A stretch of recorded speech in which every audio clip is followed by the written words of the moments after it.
Everybody, welcome back to CF's Heroes of Sport. This is a very special edition. I get to talk to our leadership team, our former Chief Executive Officer, Virginia Tinley, and our brand new Chief Executive Officer, Kristine Entwistle, join us. And VT, let's start with you as we look back on 2021. What are some of your favorite moments?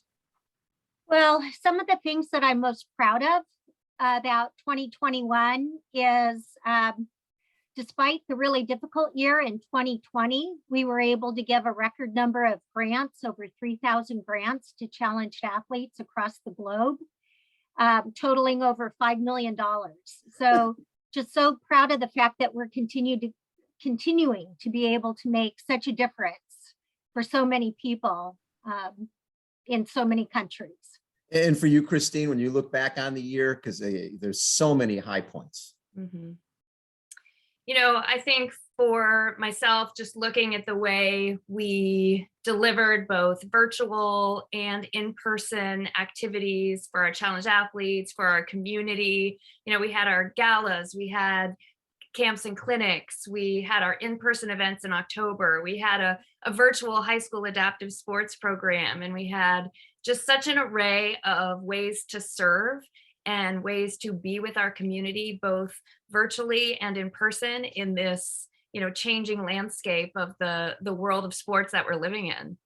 And when you talk about the adaptive sports program, the fact that this year, 6-week in-person training programs, San Diego, San Francisco, first time up in LA, which is so cool because Paralympics are going to be there in 2028. Talk a little about that, Kristine, just the expansion. Sometimes these programs start as, I wonder if we could, and the next thing you know, it becomes a staple of what this organization is all about. Yeah, that program has definitely seen such growth. It's seen such impact. It's really meaningful to the young people who have been able to be part of the program. And it was a dream, a vision of the program's team, just looking at those high school aged athletes and thinking we can drive change here. We can be a resource. We can go into the schools or reach these athletes and really help create inclusive opportunities for these young people. And the response, their response has been incredible. And especially even in a time where high school sports got interrupted, like their in-person sports, just it was an incredible way to reach them and keep them motivated. And now going to other regions, it's just, I think it's such a crowning opportunity for us to make an impact for this age group. And Kristine, I know how intimately involved you were with the $1 Million Challenge. Yeah. And it hadn't happened, right, since 2019. Really weren't sure how people would respond to getting back together in 2021. Yeah. 175 riders, $2.3 million. When you look back at that, from not knowing if you can hold it, and there was a lot of hiccups going into it just because of the resurgence of COVID. Talk a little bit about just that whole week and how special it was. Oh, the week was incredible. As you mentioned, how many riders we had, how many challenged athletes we had participating, over 20. It was such a representation of the desire to do that inclusive activity, that inclusive sport, that sport of cycling. It was people respectful of each other, respectful of the protocols and the plans and the dining outdoors, and preparing themselves both in person and sometimes when we could ride together outdoors for that huge challenge of over 640 miles. So it was great to be together, to tell stories, to see each other, to raise incredible funds to help us next year as we go into grant season. So Virginia, you've been obviously with the foundation from the very beginning. And as we started out, it was primarily, we were San Diego. And I'm just curious as to, you have to be proud of where this organization has come with established relationships or established outreach in Idaho, in the Northeast, in San Francisco, LA now, San Diego. and seeing 73 countries we sent grants to, all 50 states and Puerto Rico. It started as a little charity to help one person, and under your leadership, look where it's come. It does blow my mind. Absolutely, Yeah. all of us. All of us. I'm so proud of the impact that we've been able to make over the last 28 years. And like you say, from helping one injured friend to having given over 35,000 grants to people with disabilities across the world. And because of providing those extra opportunities, we've really expanded the entire sport of the whole area of disabled sports and have become a global leader in the disabled sports movement. And it's just amazing to think that we've been able to have that leadership position and that impact. So VT, expanding on that, when people from the Albertson Foundation first reached out and said, hey, we would like CAF to bring adaptive sport to Idaho, to now having a field house being built in that region. One, going from where it was to where it is now, any idea that was going to happen? Right. So what an incredible phone call that was when we received the call from the Joseph and Catherine Albertson Family Foundation, asking us to partner with them to bring opportunities to people with disabilities to participate in sport in the beautiful state of Idaho that has so many great natural resources for people to get outside and enjoy. And the level of their support, and after they witnessed the impact that CAF can make, that they stepped up and offered an even bigger opportunity of actually breaking ground and building an Idaho field house with the specific purpose to serve our challenged athletes better, not only in the state of Idaho, but a resource that we'll be able to take to athletes across the country. So just an incredible honor, and will be a real game changer, I think, for what we can offer to challenged athletes. Yeah, and it's funny because even though we've always given out grants in all different sports, 105 different sports, we really hadn't been that connected to the winter world, right? But I think, and Kristine, you could jump in, and it's with Idaho, all of a sudden you've got rock climbing and mountain biking and so many other winter sports that we're connected to. How important is that in terms of the growth for CAF in the long run? Oh, I think it's incredibly important, and all of those sports and all of that outdoor recreation, it is lifestyle based. You know, it is what people are doing to stay healthy mentally and physically, and have community. Let's get to galas. Last year we were able to do a little differently than the massive galas we've had in the past. But then this past summer, we were able to do something in San Francisco. We were able to do something in New York. What are the plans for this year, for 2022? Well, for 2022, we will be together. Our plans are to have a gala in San Francisco that's at Chase Center. And we are working on plans to be together for our Heroes, Heart and Hope Gala in New York City. Once again, bringing the community back together in very careful, celebratory, organized ways, but to really be together, sharing our athletes' stories and those inspiring moments that keep us going throughout the year.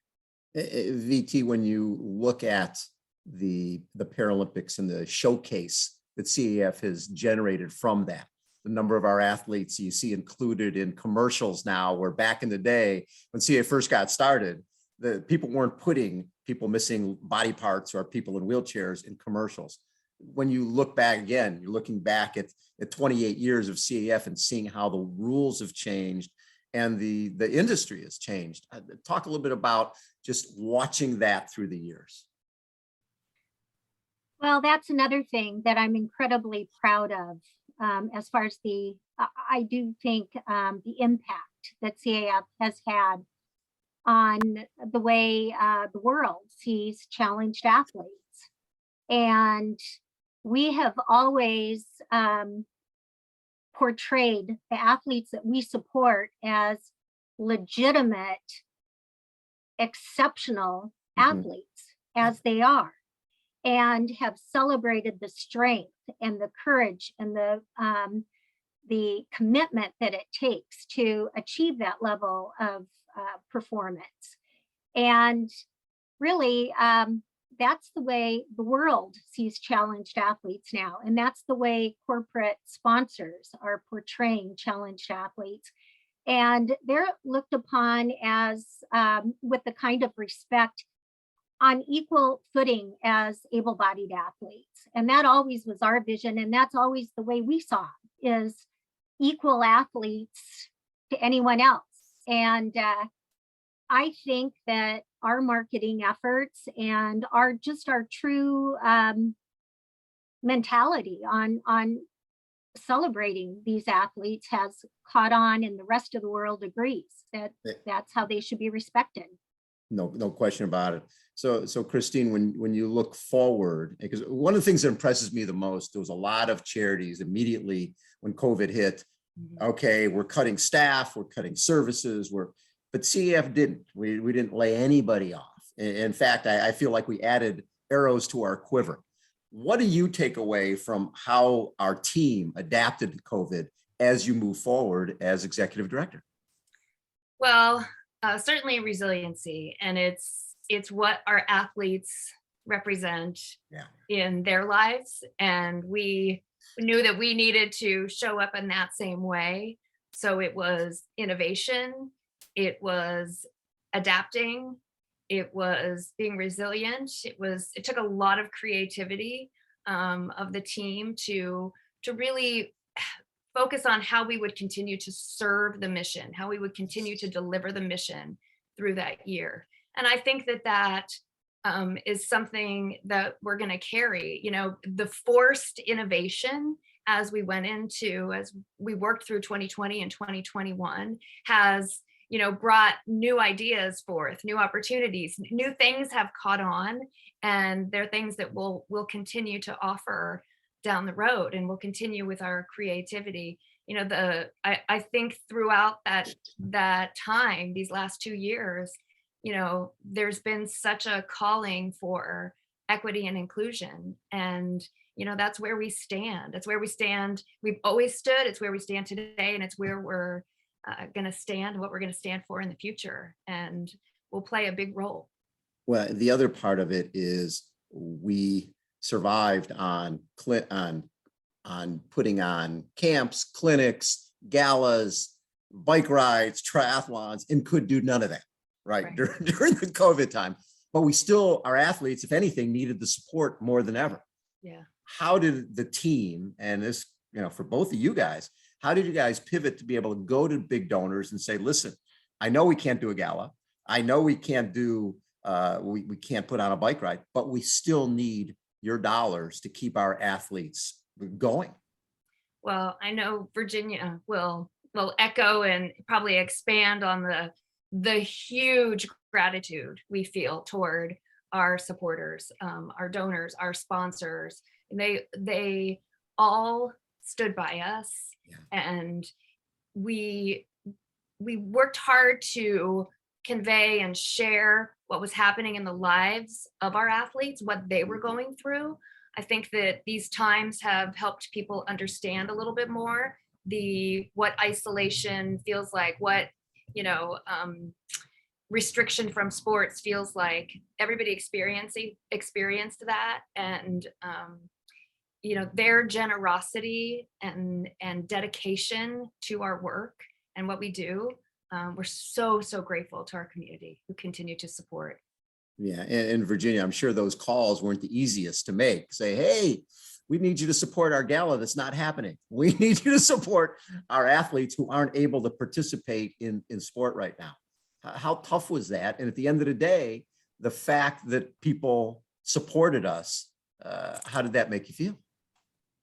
Right. You know, quite honestly, it wasn't so difficult to make those phone calls because we do have such a loyal base of supporters. And where they love the events that we put on, they love our mission, they love helping our challenged athletes, and they were so understanding that it was not our fault that we had to cancel those things. And they were just incredibly sympathetic and supportive, and they wanted to make sure that our challenged athletes were helped when they needed help, maybe more than ever.